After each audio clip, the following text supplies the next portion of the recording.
Ortodoxia e heresia.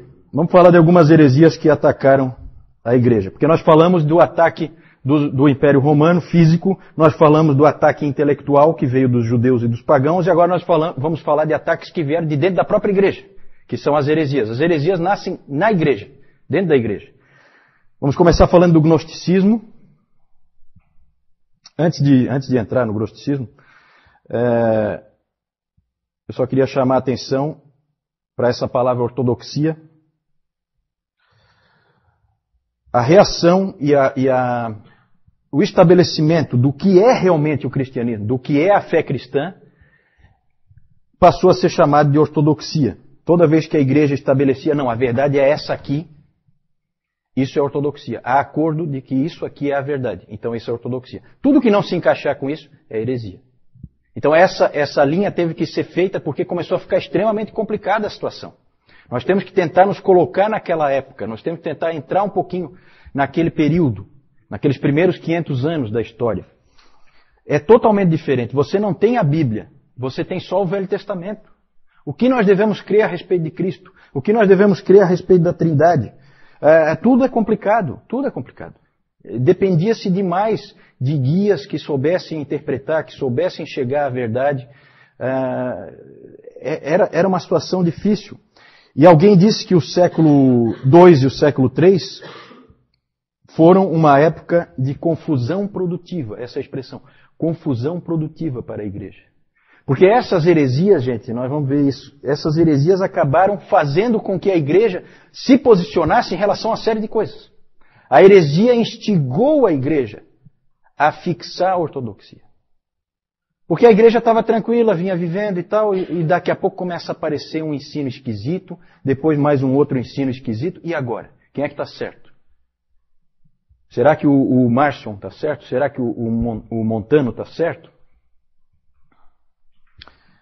Então é complicado. O gnosticismo era uma coisa que havia em todo o Império Romano, na Antiguidade, já aparece no Novo Testamento, né? Gnosticismo dentro da igreja.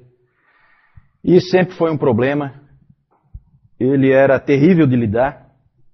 Aurênio disse que o gnosticismo é como a hidra mitológica. O que é a hidra? Quem é que sabe o que é a hidra? Como é que era a hidra?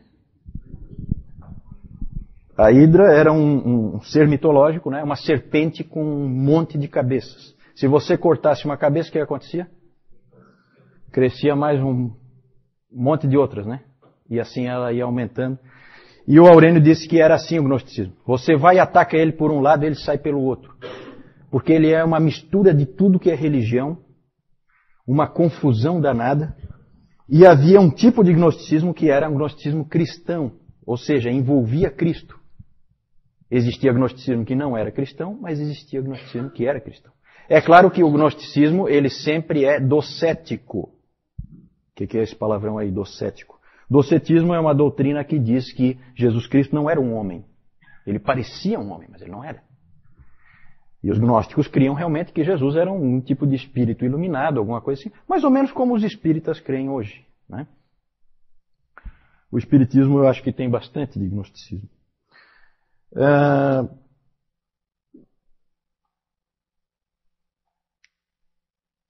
O gnosticismo ele era sofisticado, cheio de filosofia dentro dele, metido a científico, né, como o nosso espiritismo hoje também é, né, metido a científico, querendo dar uma impressão de que se trata de uma coisa científica, e com explicações bem elaboradas. E o número de pais da igreja envolvidos na luta contra o gnosticismo é uma coisa impressionante. O que teve que quase que se fazer um exército de homens para atacar o gnosticismo e conseguir eliminá-lo da igreja. E nós temos que ser gratos, sabe, a esse tipo de soldados que lutaram no passado, porque esse tipo de heresia podia ter destruído a fé cristã. E é claro que Deus está no controle, Deus é soberano e tal, mas ele usa homens. E ele usou homens. Vários tiveram que atacar o gnosticismo. Algumas ideias, o gnosticismo é muito complexo, não tem como a gente entrar em detalhes, mas algumas ideias típicas do gnosticismo que sempre vão aparecer é, por exemplo, o dualismo. Existe um Deus bom e um Deus mau. O Deus mau na versão cristã, o Deus mau é o que criou esse mundo, porque esse mundo é mau. Então foi o Deus mau que criou esse mundo. É o Deus do Velho Testamento. E o outro Deus é o Deus bom, que é o Pai. O Pai e Jeová são dois deuses diferentes dentro da visão gnóstica e que estão em constante conflito. A salvação, ela nada mais é do que escapar desse mundo material, porque a matéria é ruim, escapar do mundo material e conseguir ir para o mundo espiritual. Cada vez mais para o mundo espiritual. E onde é que entra Jesus nisso aí? Ele é um guia para te levar para esse mundo espiritual. A salvação dele é só nesse sentido, não tem nada a ver com cruz, nada, isso aí tudo está fora, tá? Dentro do gnosticismo. Então é uma heresia bem clara. E é interessante porque o gnosticismo ele apela muito, né? Porque havia todo tipo de esquema. Sabe essas coisas assim que o ser humano gosta, certo? Existia um esquema lá que eram 365 níveis que você tinha que galgar de espiritualidade. Porque no gnosticismo você é salvo pelo conhecimento, e conhecimento espiritual. Então havia 365 níveis que você tinha que galgar, em cada um havia um senhor, esses níveis são chamados de éons, havia um senhor e uma palavra-chave que você tinha que usar para superar aquele senhor daquele nível, para você ir se libertando. Esse tipo de coisa apela, tá, para o ser humano. O ser humano gosta desse tipo de bobagem. Até videogame é assim, né? O pessoal do videogame, né? Não é assim, vários níveis, aí você tem lá uma palavra-chave que você entra, não sei o que, tá, você consegue ir para outro nível. É mais ou menos por aí. O David Calhoun, ele compara a luta dos gnósticos nesses níveis com Star Wars do 2º século. Né? É mais ou menos isso. No gnosticismo, como eu já disse, a salvação é pelo conhecimento. Hoje nós temos aí a nova era, que é bem, né, um renascimento, um reavivamento do gnosticismo, com todas as suas facetas. Sempre vai ter várias formas. Ele nunca é uma coisa definida, clara, é sempre meio nebulosa. Naquela época, uma coisa muito interessante, que vai ser muito importante na história da igreja, é que os gnósticos começaram a escrever um monte. E começaram a dizer que quem escreveu foi o apóstolo tal, foi o apóstolo tal. Aí começaram a aparecer aquele monte de evangelhos. Um dos mais famosos é o evangelho de Tomé, que tem aquelas historinhas, né, de Jesus na infância, sabe aquela? Que daí ele ressuscitou o passarinho e não sei o quê. Tudo falso, tudo absolutamente falso, escrito por gnósticos. E no evangelho de Tomé a tentativa qual era? Colocar essas doutrinas falsas na boca de Jesus Cristo. Fazer com que ele tivesse dito aquilo.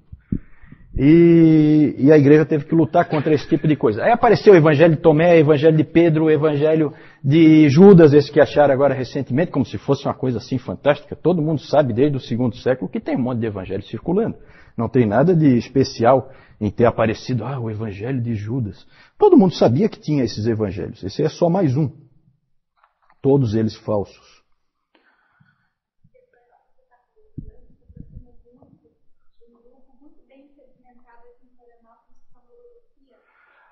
Sim, sim. Na verdade, esse tipo de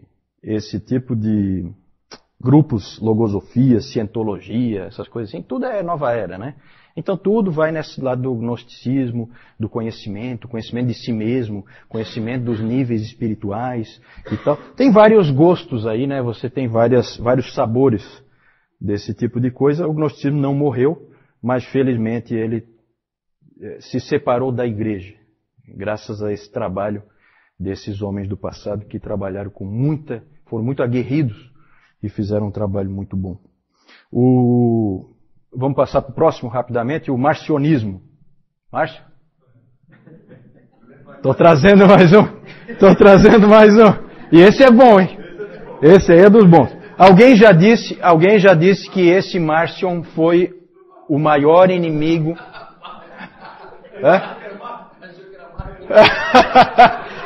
tá querendo fugir. Não foge não. Vem para minha lista. O marcionismo. Esse Márcio, alguém já disse que foi o maior inimigo individual da igreja em toda a sua história. De dentro, né? De dentro. Foi um homem que poderia ter destruído o cristianismo. De novo, houve aí os guerreiros, os lutadores que lutaram contra ele. Esse Márcio era filho de um bispo de uma igreja da Ásia Menor, de Sinop, mas ele acabou indo para Roma, ainda jovem, e ele foi influenciado pelo gnosticismo, ele tinha influência do gnosticismo, e na verdade a heresia do marcionismo forçou a igreja a definir o cânon. Sabe por quê? Quem é que sabe? Porque o Márcio... A Deb sabe, né, Deb? Porque o Márcio definiu um cânon ele mesmo. Certo? O herói de Márcio, ali o Márcio, na verdade, o pensamento dele é uma mistura de cristianismo com gnosticismo, com docetismo, tudo misturado. O herói de Márcio era Paulo.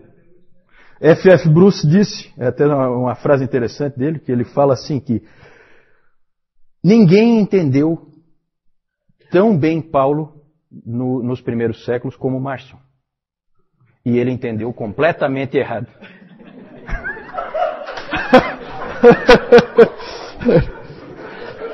É uma frase dúbia, né?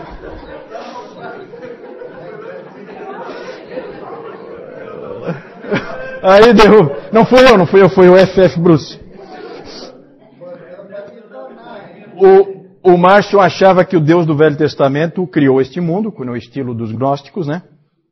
E o Deus do Velho Testamento criou esse mundo com insetos e com feras e com sexo, coisas que o Márcio não gostava. Tudo que era do corpo, para Márcio a matéria era do mal, e o corpo era a coisa mais odiosa já criada. Né? O corpo humano. O Tertuliano, inclusive, fez uma chacota do Márcio. Ele fez uma chacota. Ele chegou e escreveu assim: Ó Márcio, de que maneira tu vieste a existir?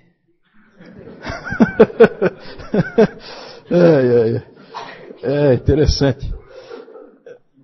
Os pais da igreja atacaram muito o Márcio em suas ideias, eles viam que era um inimigo perigoso. O Irineu escreveu o seguinte: tendo dois deuses, Márcio acaba não tendo Deus nenhum. E é verdade mesmo, quando tem mais de um Deus, não existe Deus. O Policarpo uma vez encontrou pessoalmente com ele, em Roma, e aí o Márcio perguntou para ele assim: você sabe quem eu sou? Aí o Policarpo: sei, você é o primogênito de Satanás. A coisa era nesse nível. Cada homem para sua época, né? Esses pais da igreja pegavam pesado. É interessante que o Márcio, o cânon que eu falei, que ele definiu, o cânon dele só tinha o Evangelho de Lucas e 10 epístolas de Paulo. Só. E isso aí é inspirado, o resto não é. O resto é conversa fiada. E passa para o próximo slide, que eu quero mostrar uma coisinha ali. Só que o interessante é que o Evangelho de Lucas dele, pode passar o próximo. O Evangelho de Lucas dele era esquisito, porque ele é todo mutilado. Para fazer com que o pensamento do Márcio prevalecesse. Então olha como é que ele faz. Sabe como é que começa o Evangelho de Lucas? Evidente que não tem nada daquela parte do nascimento de Jesus. Genealogia e tal. Por quê? Porque é docético. Jesus não é um homem. Não pode ter pai, não pode ter mãe, nada disso. Então ele tirou tudo. Olha como é que era a coisa. Né? O Newton estava falando que a Bíblia é distorcida e tal. Já foi pior, hein, Newton? Tinha época em que os caras cortavam os pedaços que queriam.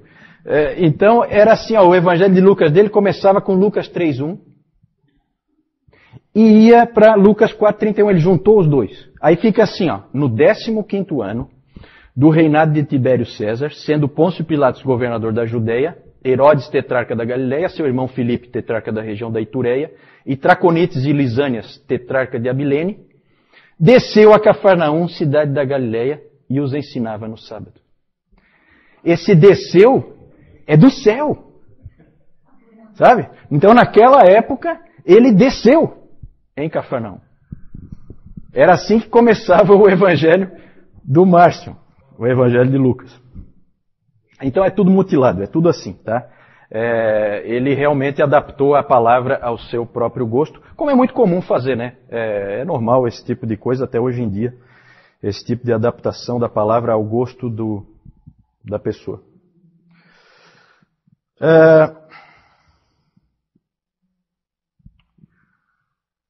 Podemos voltar ali? Volta mais um pouquinho. Isso, deixa só esse aí. Vamos falar do montanismo. O montanismo, os outros dois fica bem claro que eram heresias, não tinha muita dificuldade de definir como heresia. O montanismo é mais sutil, mais difícil de identificar. Foi considerado heresia, por fim, mas ele foi mais difícil assim de refutar. Ele é diferente dos outros dois. Montano era um bispo da região da Frígia. Ele, na metade do segundo século, na verdade é assim, o Montano, o ensino dele era de uma ênfase no Espírito Santo e em dons miraculosos do Espírito Santo. Porque o que aconteceu na metade do segundo século? Metade do segundo século, vocês aqui? Quando é mais ou menos? Metade do segundo século? 150. Lá mais ou menos ali pelo ano 150. Muito bom. E o que começou a acontecer? Todos os dons miraculosos começaram a desaparecer da igreja. Não havia mais profecias, não havia mais curas. Tudo começou a desaparecer, simplesmente desapareceu, não acontecia mais. E diante dessa circunstância, você pode ter duas abordagens. A que a maioria seguiu, de que Deus descontinuou isso. Simplesmente não interessava mais fazer. Então Deus parou esse tipo de ação. Essa era a posição da maioria. Mas os montanistas não aceitaram isso. Eles alegaram que esses dons miraculosos tinham desaparecido por causa da apostasia da igreja, o mundanismo da igreja. A igreja não era suficientemente séria. Então eles disseram que não é verdade que tinha cessado tudo isso. Eles diziam que continuava, na verdade, toda a obra do Espírito e que Deus ainda falava. O Montano disse que Deus falava através de homens como falou através de Paulo. Da mesma forma. Especialmente através de um homem. Adivinha quem? Ele mesmo. Montano. Né? Então ele dizia que Deus continuava falando através dele e de algumas pessoas que eram do grupo dele, no caso duas mulheres, duas profetisas, Prisca e Maximila. Essas duas ele dizia também que recebiam revelações diretas da parte de Deus. Há inclusive registros de que uma vez Montano disse: "Eu sou o Deus onipotente habitando em um homem." Humilde, humilde. Não tem nenhum Montano aí não, né? Não. Humilde tem, né? Então tá bom. Essa então era uma ênfase muito forte nos dons do Espírito, no Espírito Santo. Ele dizia inclusive que tinha terminado a era do Filho e que estávamos entrando numa nova era, a era do Espírito. E eles também tinham uma ênfase muito forte no fim dos tempos, na vinda iminente de Cristo. Outra ênfase deles era uma disciplina extremamente rígida. Extremamente rígida. Eles eram extremamente ascéticos. Uma vida assim de privações eles seguiam. E se alguém pecasse no meio deles, nas igrejas montanistas, se alguém pecasse era excluído imediatamente e sem volta. Certo? Então eles tinham assim essa cultura da perfeição. O que deixa todos os estudiosos estupefatos até hoje é o fato de um homem inteligente, extremamente capaz como Tertuliano, ter se encantado por essa heresia aí. É uma coisa que não se entendeu até hoje, né? Então, nos pais da igreja tem alguns assim que não viraram santos. Né? Não viraram santos na igreja romana, nem na igreja ortodoxa. Um deles é o Tertuliano, o outro é o Orígenes. O Tertuliano é considerado pai da igreja, mas ele deu essa... Então, não se sabe direito por que ele... Até hoje não se sabe direito por que ele pendeu para isso. Não se sabe se exagera o que os montanistas realmente eram, ou se ele pegou uma forma modificada ou alguma coisa assim.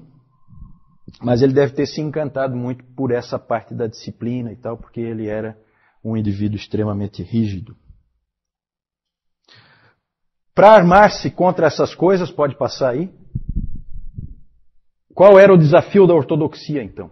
Da igreja que ficava firme na verdade. O que ela tinha que fazer diante dessas heresias? Ela tinha que estabelecer com clareza a fé e, ao mesmo tempo, tomando cuidado de manter o mistério, porque também tinha que tomar cuidado para não falar demais, para não dizer coisas que desonrassem a Deus, porque também Deus está no céu e nós estamos aqui na terra, e deve-se ter cuidado na hora de definir as coisas.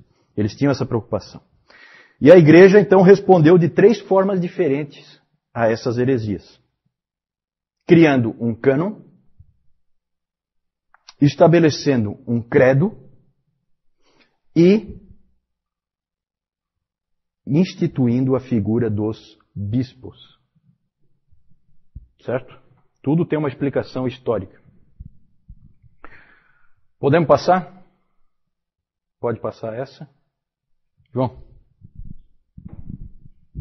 Eu acho que é só uma. Aqui nós temos alguns símbolos gnósticos aqui. Nós não sabemos o que é que eles representam, né? O que é que significam esses aqui, mas era o que era usado naquela época, tá? E aqui nós temos um retrato falado... o Marcion aqui, né? Uma versão mais brusca do Marcion.